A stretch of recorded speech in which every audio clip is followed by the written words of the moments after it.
Hey student, watch this video and learn 3 phrasal verbs with the verb turn. Coming up.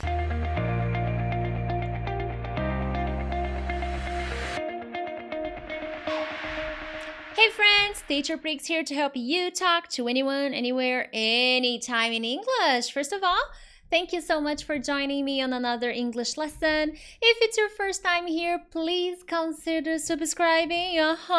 From Monday to Friday, I post all kinds of English lessons.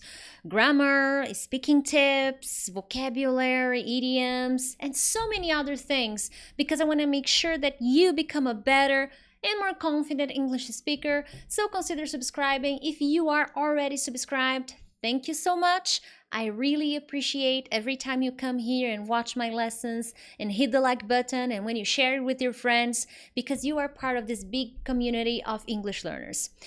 Anyways, my friends, let's dive into the content. 3 phrasal verbs with turn. Awesome.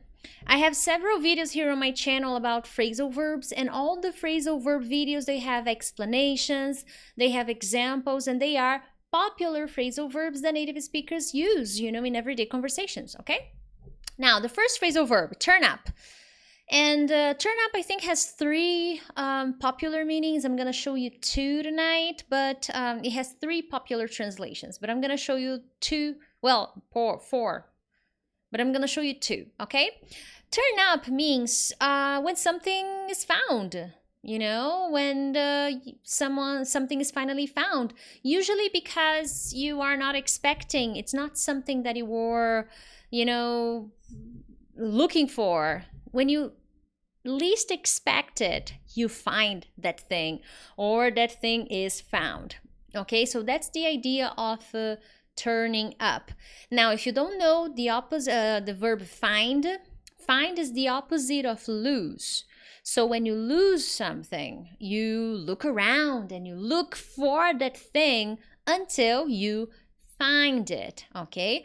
But here, as I told you, it's when something is found, usually and especially by chance. When I say by chance, is that you were not really expecting it, okay? Now, here are 2 examples. Oh my God, I can't find my favorite jeans. Oh no. Don't worry, Lisa. I'm sure they'll turn up somewhere. They will be found somewhere in the house. They'll turn up somewhere. Don't worry. You're not a very neat girl. You're very messy. So they should be somewhere in the house, okay?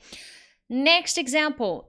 I don't know what happened, but my reports turned up on the 2nd floor at the Human Resources Department.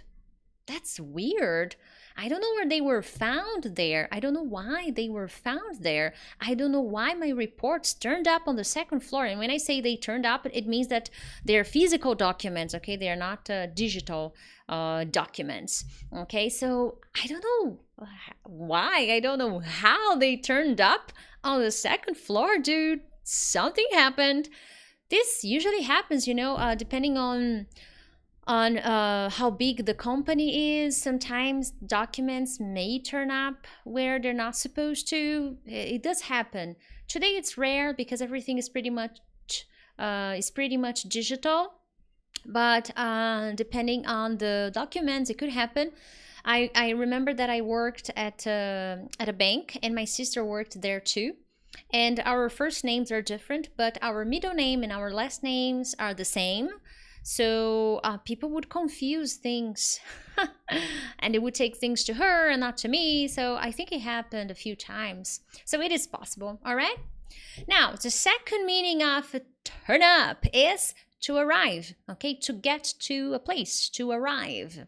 Now, you can't use this in every situation as you would use arrive, okay?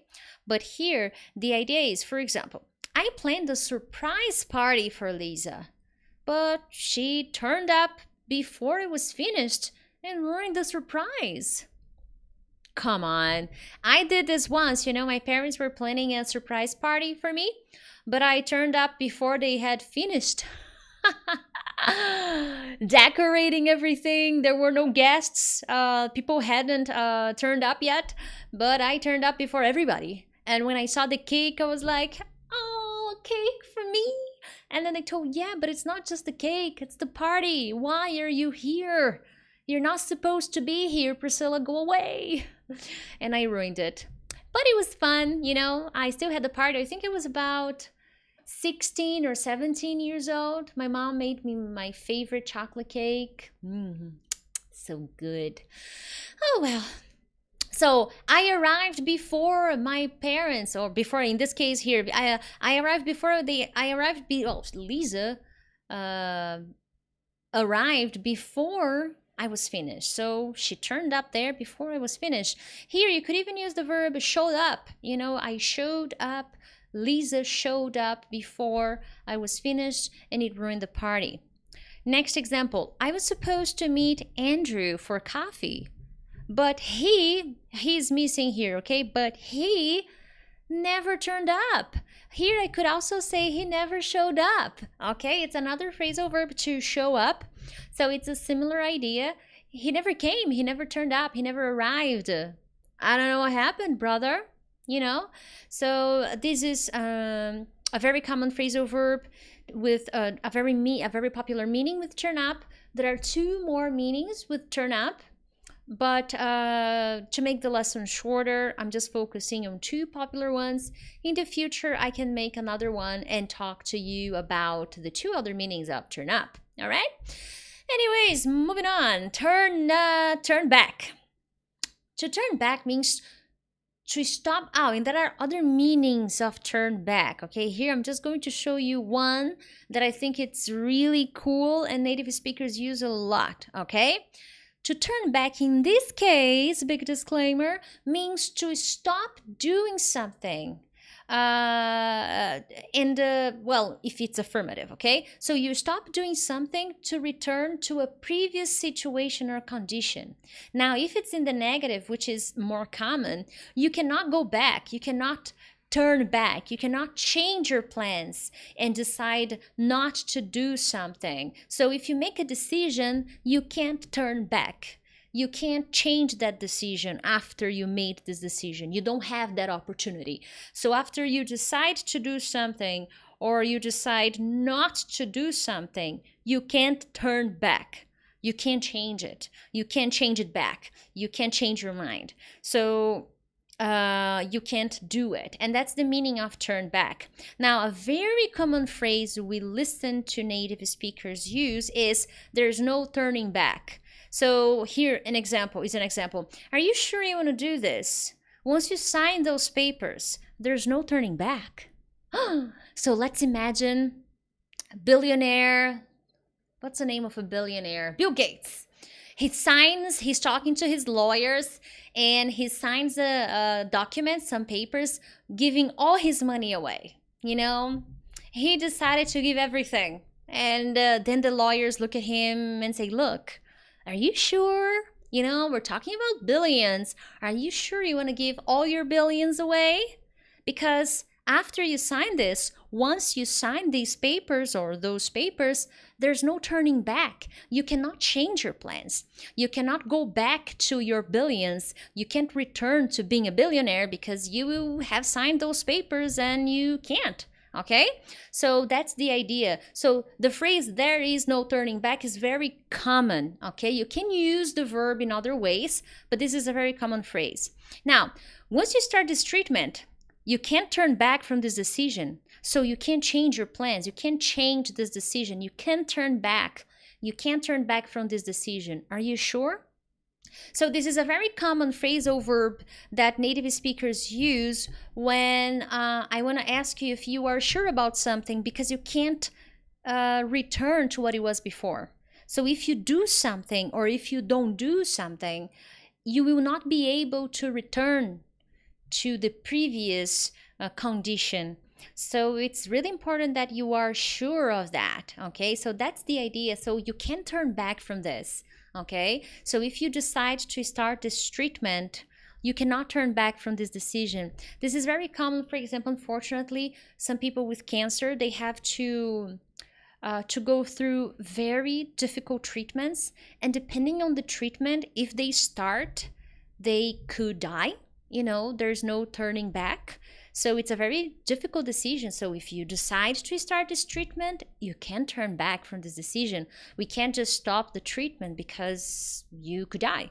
So in these situations when you cannot really change back or change to return to what you were before, return to the situation that was before you made this decision. So that's a very good phrasal verb, okay?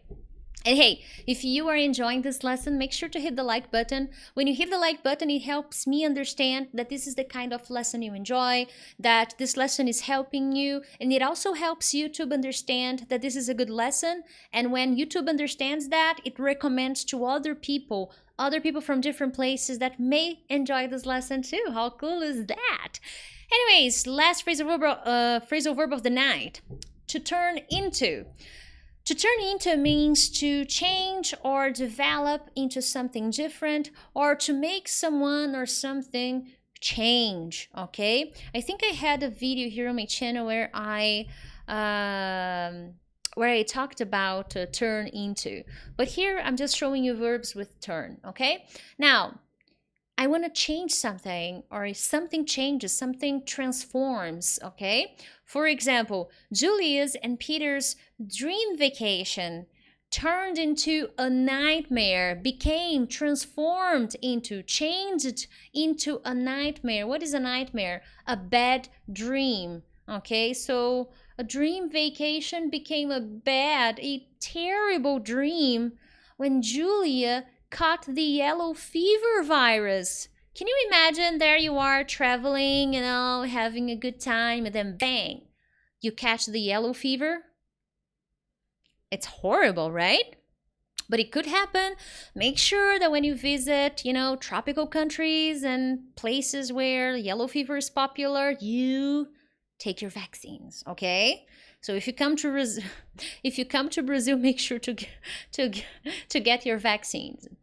5 years in jail turned Jamie into a completely different person. So Jamie went to jail, and all that period in jail, 5 years, transformed him, turned him into a completely different person. Now, for some people, that could be a good thing, they could turn into a good person, turn into a better person. But for many, that's not really what happens. They turn into horrible people, because life in jail must not be very easy. I don't know, I've never been there. I hope I never will. And I hope you don't either, because that's not a very cool place. Nobody wants to go to jail. I talk too much sometimes. Anyway, so that's the idea, okay? You transform, you change into something different, sometimes positive, sometimes bad. Even though I showed you some negative examples here, Jimmy turned into a completely different person may not be a good thing. It may not be a bad thing. We don't know. It's interpretation. It's just an example. But you can use either for something good or for something bad or for something neutral. It doesn't really matter. That's the idea of this phrasal verb. Other than that, my friends, please share this lesson with your friends if you enjoyed it. It really helps the channel grow when you share, when you like, when you come back in the comments and you participate. This helps me a lot, okay? Now, question of the night. Have you ever had a dream vacation, turn into a disaster? So share your story with me, come in the comments and tell me if you have ever had this experience. Your dream vacation turned into a disaster.